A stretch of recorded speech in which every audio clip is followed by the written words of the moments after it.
How are you this lovely day? We're January 1/13 already. Near half of the month is gone for January. Can you believe that? How time flies. I'm still getting over my Christmas vacation at work. It's kind of proven to be difficult to get back into it. So for all those that are kind of in their heads still on Christmas break, I have sympathy for you. Uh, Today, I'm going to go back and cover the Temple of Vespasian and Titus again. And the reason is both videos, episodes 10 and 11, and 11 covers almost the entire video on the Temple of Vespasian. And I also got a comment on the podcast last week that, while I'm talking about the temples of Rome and the Roman Forum and stuff, I haven't really mentioned about who they're named after, the emperors of Rome. So I didn't even really think about it. So I thought I'd go ahead and kind of do a redo and talk about the emperor again this time. Also, we've got if you can join us on at 10 o'clock Pacific Standard Time. We're going to talk about Nick Saban's retirement. And if you don't know who Nick Saban is, he's the head coach for the University of Alabama, Crimson Tide. He announced his retirement this week, and he's considered the GOAT. That means the greatest of all time. And so I think it's important that we cover that in the Table Talk podcast. So, and his successor, they've already picked the new head coach, and he's already traveled to Tuscaloosa, Alabama last night and made his presence known. And there was a huge welcoming crowd as late as it was. I mean, it was like, 9 o'clock at night. So they were there to greet him and his family. So please join us at 10 o'clock Pacific Standard Time on the Table Talk podcast. All right. For today, we're going to cover the Temple of Vespasian and Titus. And let me go ahead and pull that up. All righty. And if you remember from last Saturday, this was the image. There's not much left of this temple. So, but I'm going to just kind of cover it and then kind of cover the emperor that it's named after. So let's go ahead and review the episode 11, which kind of talks a little bit more about the Vespasian. So I'll catch you on the other side. It was begun by Titus in 79 AD after Vespasian's death and Titus' succession. Titus's brother, Domitian, completed and dedicated the temple to Titus and Vespasian in approximately 87. The temple of Vespasian was in the Corinthian order, hexastyle and prostyle, that is, with freestanding columns that are widely spaced apart in a row. It was particularly narrow due to the limited space, measuring 33 meters long and 22 meters wide. In a constricted space between the temple and the concord, a small two-story vaulted room, made of brick and concrete and lined with marble, was built against the wall of the tabularium, and apparently was dedicated to Titus. The Basilica of Santi Cosma e Damiano is a church in the Roman Forum, parts of which incorporate All right. Let me get a cup of coffee. McDonald's.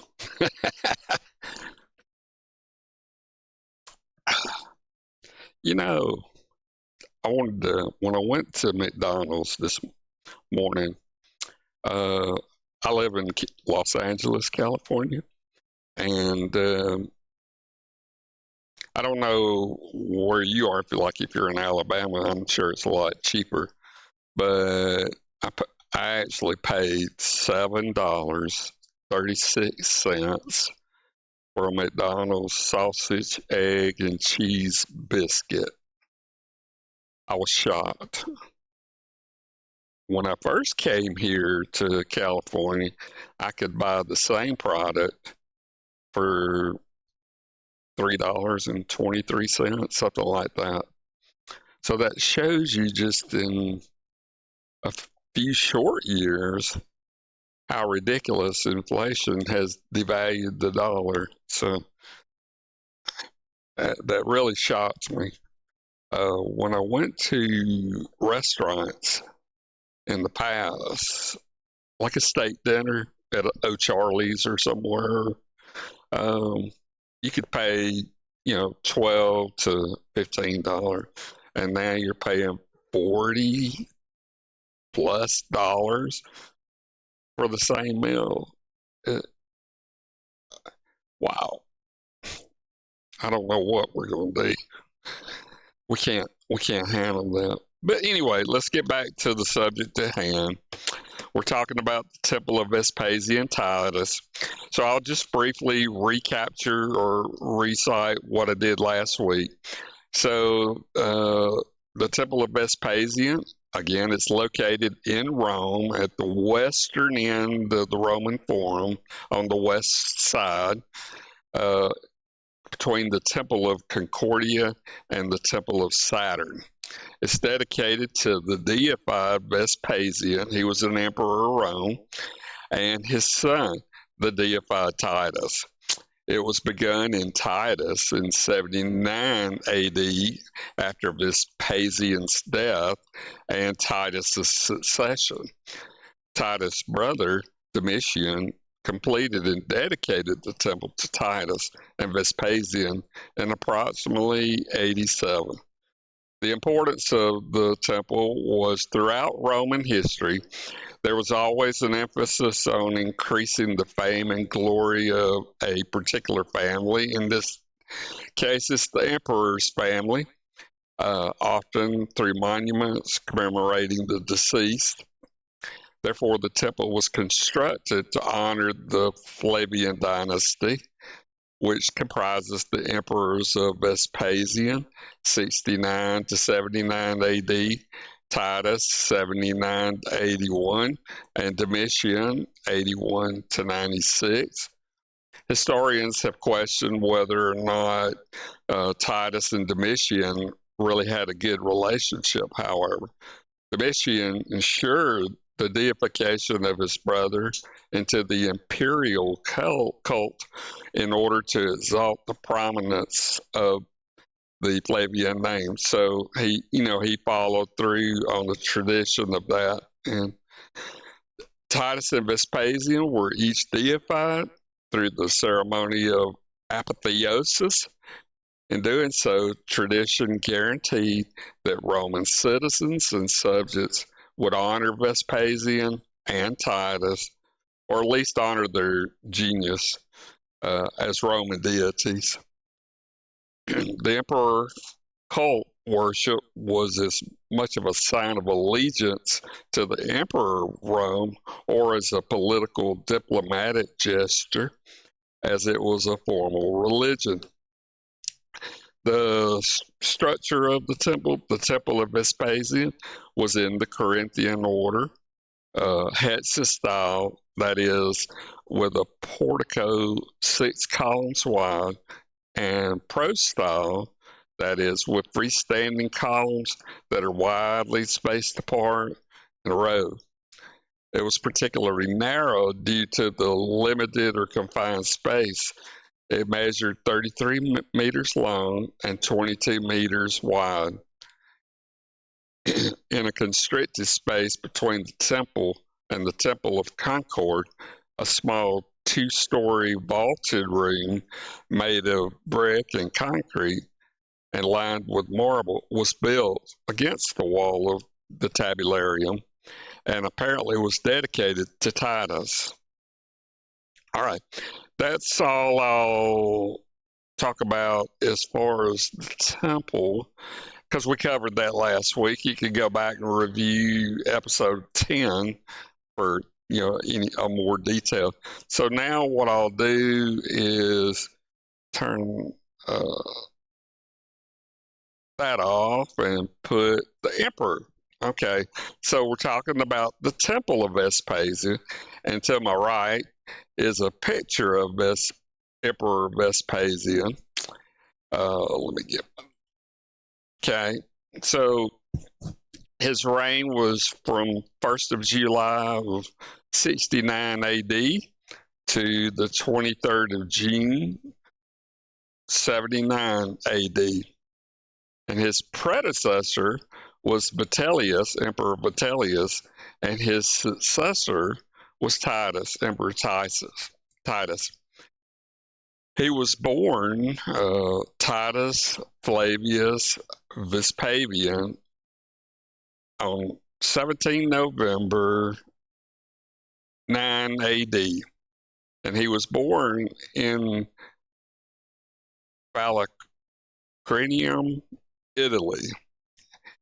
He died 23rd of June 79 AD at age 69. He's buried in Rome. He had his spouse was Domitia the elder, and she died before 69 years of age. And Canis, she was a mistress and later concubine after his wife's death from 65 to 74 AD. And I guess he had a son named Titus. That's called an issue. All right. Let's see. He ruled as part of the Flavian dynasty.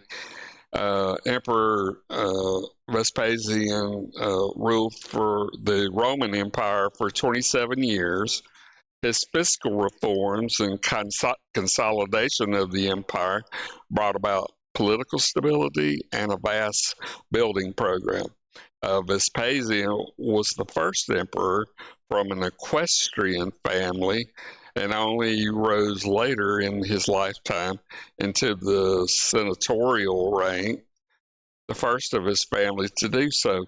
Vespasian's renown came from his military success.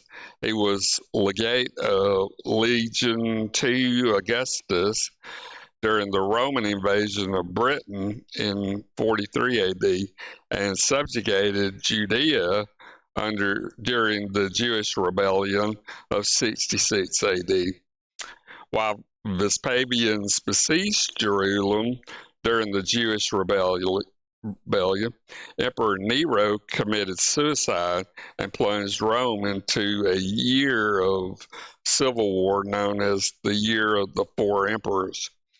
After Galba and Otho perished in quick succession, Vitellius became emperor in April of 69 AD. The Roman legions of Roman Egypt and Judea reacted by declaring Vespasian their commander, the emperor, on the 1st of July 69 AD.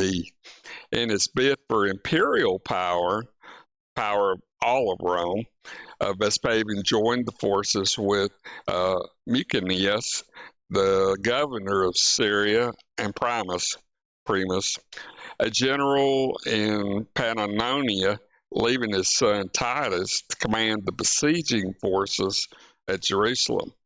And Premius and Mucianus led the Flavian forces against Vitellius, while Vespasian took control of Egypt. On December 20, 69 AD, Vitellius was defeated, and the following day, Vespasian was declared emperor by the Senate of Rome. Little information survives about the government during Vespasian's 10-year rule. He reformed the financial system of the Roman Empire after the campaign against Judea ended successfully. and he initiated several ambitious construction projects, including the building of the Flavian Amphitheater, better known today as the Roman Colosseum. Through his general Agricola, Vespasian increased imperial expansion in Britain. Vespasian is often credited with restoring political stability to Rome following the chaotic reigns of his predecessors.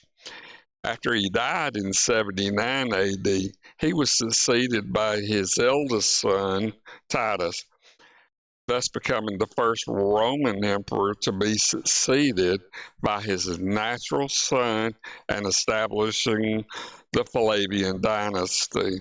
All right, so that's all I'll talk about that. Uh, yeah. All right. Now let me pull the map just to kind of orient you where the Temple of Vespasian. I'm gonna get a separate copy. I don't know where what it's like where you are, but here humidity is very low and your throat gets dry pretty quick. All right, good coffee. So here's a map. Now, I forget which episode it was. We had a sketch fab model. That's like a 3D model that we covered all of these, and we've cited it in a couple other episodes.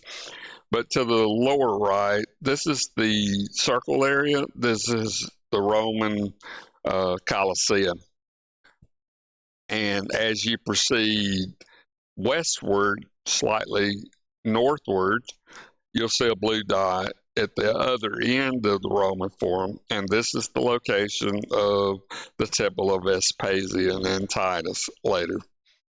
All right. So, yeah.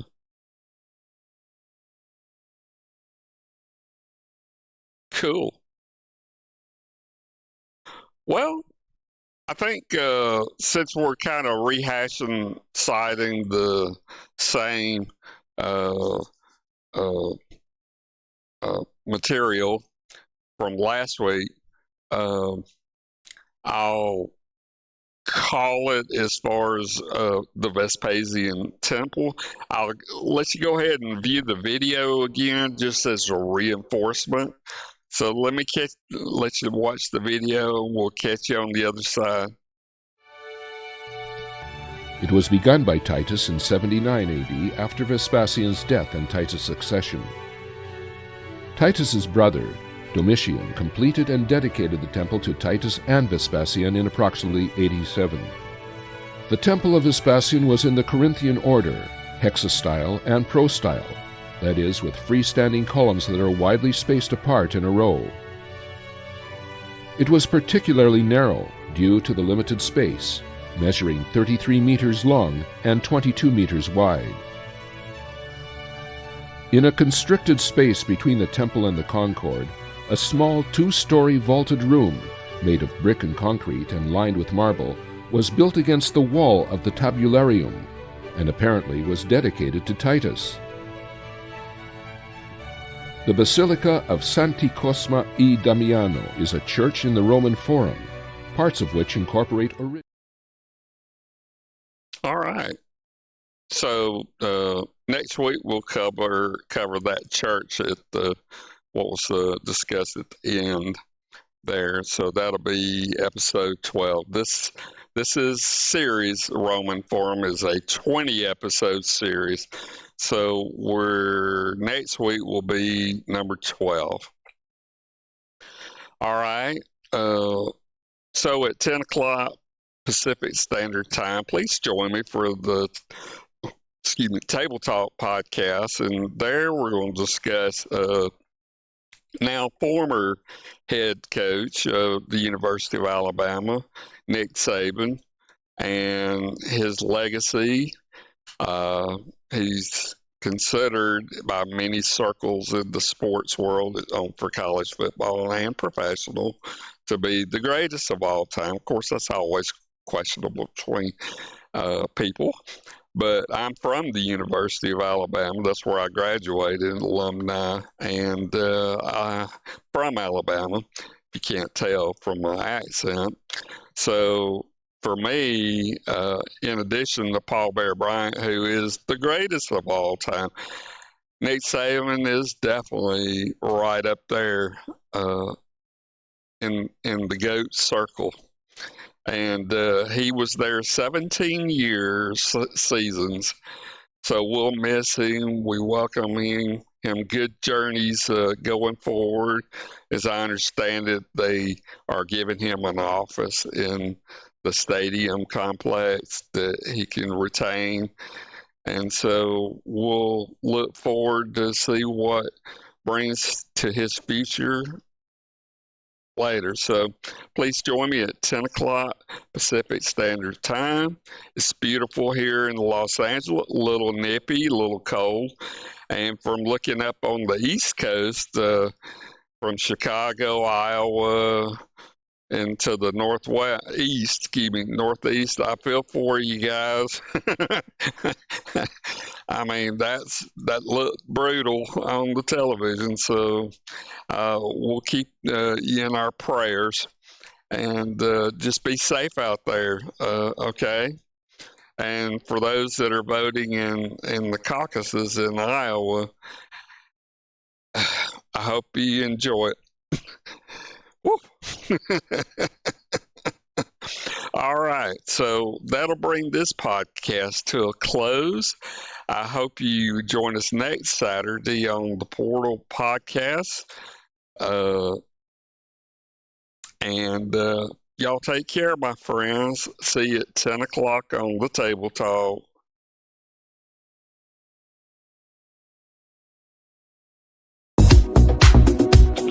What you do, you want to me, but I can't let it go so easily. Until I see what it could be eternity or just a week. We know our chemistry is off the chain. It's perfect now, but will it change?